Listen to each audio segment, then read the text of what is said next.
Hey kids, today we are going to be making some quick, not quite fudge. It's not the usual type of fudge that you would expect, but it's really quick, really easy, and really cheap to make. So, things you're going to need. You need a Pyrex bowl. You will need a 2-cup measuring cup, a can of sweetened condensed milk, generic, 14 ounces. You will need semi-sweet chocolate chips, 12 ounces, or 18 ounces, depending. You'll need at least 6 ounces of the other flavored chips. You will need 2 teaspoons of vanilla, or 1 teaspoon of Watkins double strength. Some Pyrex containers with wax paper, and a NutriBullet blender. Well, a blender, food processor, whatever works, right? So to get things moving, we will start with our chocolate chips. We'll be using 12 ounces measured out into our little Pyrex container here. Put this on here.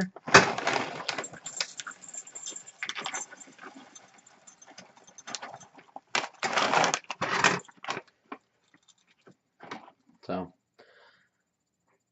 about 12 ounces on the mark. Boom. All of you will get in there.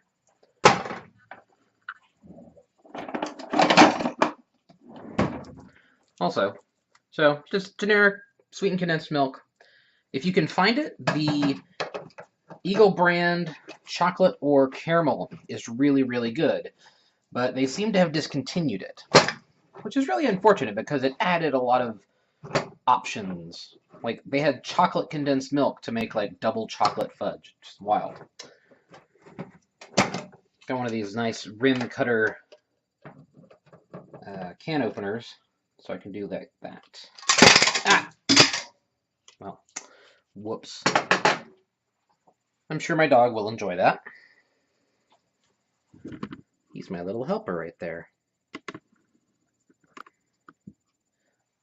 So, beyond that, just take this, dump that crap in. Just, I've got a little silicone spatula. Really just get that all out there. You'll also just want to spread it around. Make sure that you get all the chocolate chips coated, because then the next step is, again, really simple. Just gonna scrape as much of this off as I can.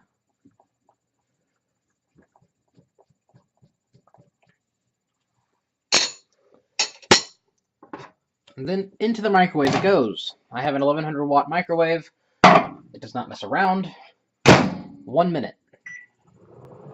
In the interim, what we'll do is we're going to be using our peanut butter chips here.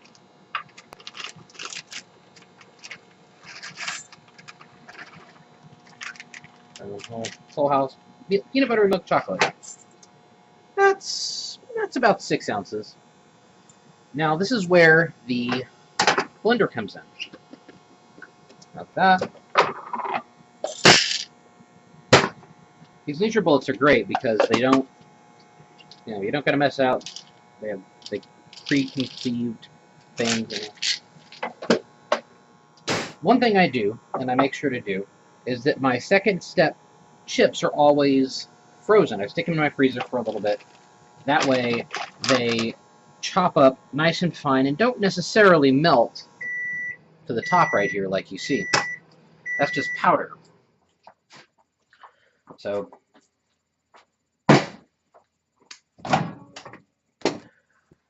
now we get this. It looks not too different, huh?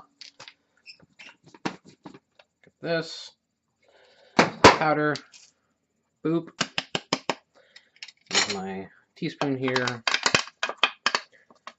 Get as much of the powder off as possible. Doesn't really matter all that much. Now we stir this all up.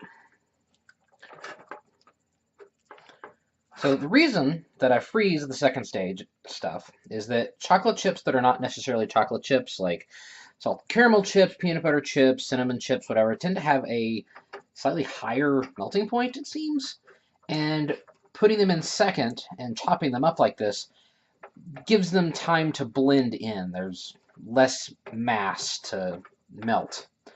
This is all going off experience and not like science, but it works. Again, scrape this off onto the plate, then 30 seconds.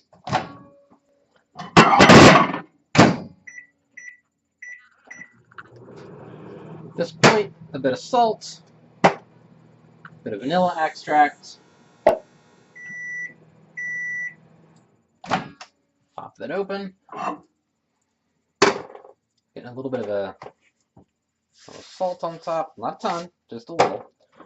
And then 2 teaspoons of the vanilla.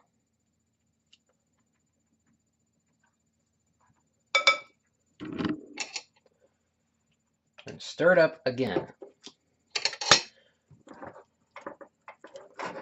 And you will see a real big change in how smooth and creamy this looks. Real quick. Yeah, that's some good looking pseudo fudge.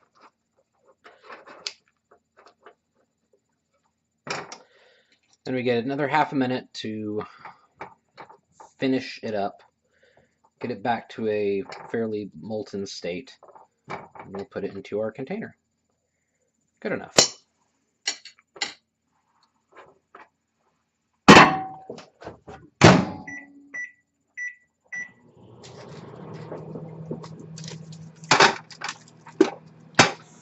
These little Pyrex containers are great. They're $5-6. Pyrex glass. If you drop them, you're not going to destroy them necessarily. Alright, now this is really hot. We'll just get this all in to the container, hopefully without burning myself, hopefully without dropping it on the dog.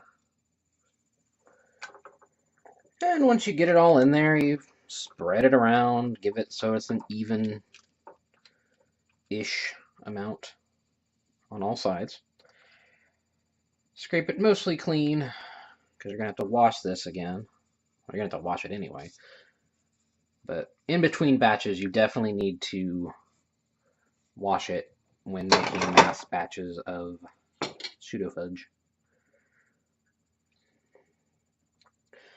And after this, we stick it in the fridge for 4 to 6 hours. It should set and become a giant chocolate bar with peanut butter flavor.